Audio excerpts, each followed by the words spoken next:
హరి ఓం వాగర్ధావివ సంపృక్తౌ వాగర్ధః ప్రతిపత్తయే జగతః పితరౌ వందే పార్వతీ పరమేశ్వరౌ శ్రీ శివాయ గురవే నమః. కార్తీక పురాణము 28వ అధ్యాయము. జనక చక్రవర్తి వింటివా దూర్వాసుని అవస్థలు? తను ఎంతటి కోపవంతుడైనను కూడా మహాభక్తుని వెనుక ముందు ఆలోచింపక అతని చిత్తశుద్ధిని శంకించి శపించినాడు. కనుక ఎంతటి గొప్పవారైనను కూడా వారు ఆచరించు కార్యమును జాగ్రత్తగా చేయవలను అని వశిష్ఠుల వారు చెప్పి తరువాయి కథను ఈ విధంగా చెప్పడం ప్రారంభించారు. అటుల దూర్వాసుడు శ్రీమన్నారాయణుడి కడ సెలవు తీసుకుని తనను వెన్నంటి తరుముచున్నటువంటి విష్ణు చక్రాన్ని చూచి భయపడుచు తిరిగి మరలా భూలోకమునకు వచ్చి అంబరీషుని కడగేకి, ఓ అంబరీష, ధర్మపాలక, నా తప్పు క్షమించి నన్ను రక్షింపము. నీకు నాపై గల అనురాగముతో ద్వాదశీ పారాయణను నన్ను ఆహ్వానించితివి. కానీ నిన్ను కష్టముల పాలు చేసి నీ వ్రత భంగము వల్ల నీ పుణ్యఫలమును నాశనము చేయదలచితిని. కానీ నా దుర్బుద్ధి నన్నే వెంటాడి నా ప్రాణములు తీయ సిద్ధమైనది. నేను శ్రీ మహావిష్ణువుని కడగేగి శ్రీ విష్ణు చక్రము బారి నుండి రక్షింపమని ప్రార్థించితిని. ఆ పురాణ పురుషుడు నాకు జ్ఞానోదయము చేసి నీ కడగేగమని చెప్పినాడు. కాన నీవే నాకు శరణ్యము. నేను ఎంతటి తపశ్శాలినైనను ఎంతటి నిష్ఠాగరిష్ఠుడనైనను నీ నిష్కలంక భక్తి ముందు ఏమీయూ పని చేయలేదు గాన నన్ను ఈ విపత్తు నుండి రక్షింపుమని పరిపరి విధముల వేడుకొనెను.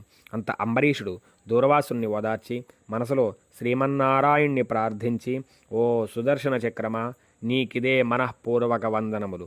ఈ దూర్వాస మహాముని తెలిసియో తెలియకయో తొందరపాటుతో ఈ కష్టమును తెచ్చుకొనెను.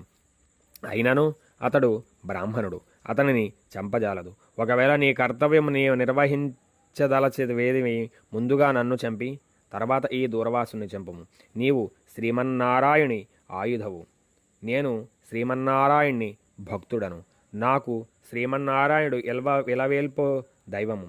నీవు శ్రీహరి చేతిలో నుండి అనేక యుద్ధములలో అనేక మంది లోక కంటకులను చంపితివి గాన శరణము కోరిన వారిని ఇంతవరకు చంపలేదు. అందువలనే ఈ దూర్వాసుడు ముల్లోకములో తిరిగినను కూడా నీవు వెంటాడుచునే ఉన్నావు, కానీ చంపుటలేదు. దేవ సురాది భూతకోటులన్నీయు ఒక్కటిగా ఏకమైనను కూడా నిన్నేమియూ చేయలేరు. నీ శక్తికి ఏ విధమైన అడ్డు లేదు.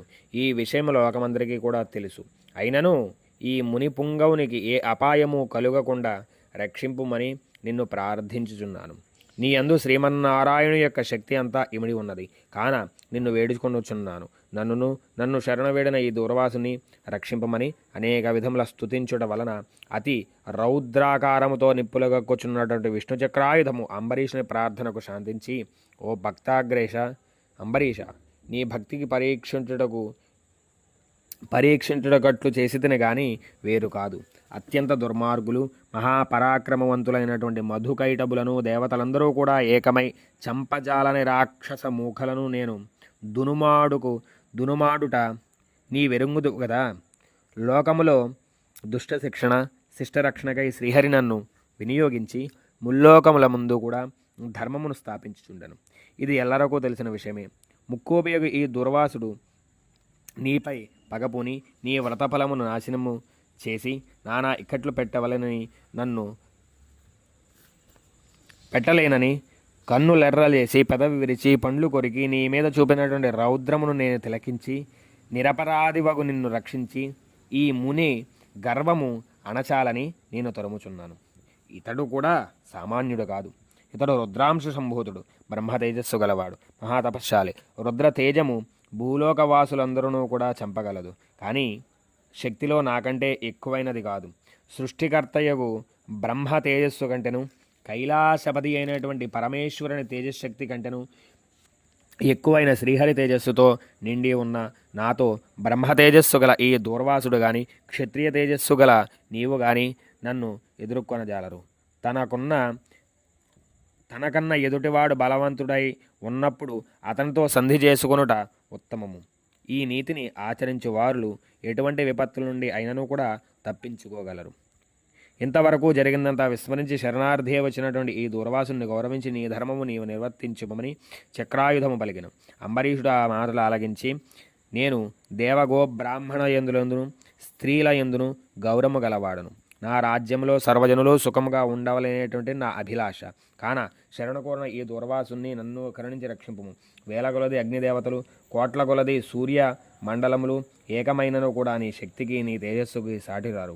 నీవఖిల తేజోరాశివి. శ్రీ మహావిష్ణువు లోక నిందితులను, లోక కంటుకులను, దేవగో బ్రాహ్మణ హింసాపరులపై నిన్ను ఉపయోగించి శిక్షించి తన కుక్షియందున్నటువంటి 14 లోకములను కంటికి రెప్పవలే కాపాడుచున్నాడు. కాన నీకివే మనఃపూర్వక నమస్కృతులు అని పలికి చక్రాయుధము పాదములపై పడెను. అంతటా సుదర్శన చక్రము అంబరీషును లేవదీసి గాఢాలింగనము ఉనర్చి, అంబరీష, నీ నిష్కలంక భక్తికి మెచ్చితిని. విష్ణుతోత్రము 3 కాలముల యందు ఎవరు పఠింతురో, ఎవరు శ్రీమన్నారాయణ్ణి పుణ్యవ్రతములు విడువక చేతురో, ఎవరు దాన ధర్మములతో పుణ్య ఫలమును వృద్ధి చేసుకుందరో, ఎవరు పరులను హింసించక, పరధనమును ఆశపడక, పరస్త్రీలను చెరబడ్డక, గోహత్య, బ్రహ్మహత్య, శిశుహత్యాది మహా పాతకములు చేయరో, అట్టి వారి కష్టములు నశించి ఇహమందును పరమందును సర్వ సౌఖ్యములతో తొలతూగుదురుగాన నిన్నును దూర్వాసుని రక్షించుతున్నాను.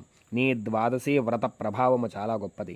నీ పుణ్యఫలమందు ఈ మునిపుంగవుని తపశ్శక్తి పనిచేయలేదు అని చెప్పి సుదర్శన చక్రము అదృశ్యమయ్యను. ఏతత్ కథాయాం సమాప్తః. హర నమః పార్వతీపతయే. హర హర మహాదేవ శంభో శంకర.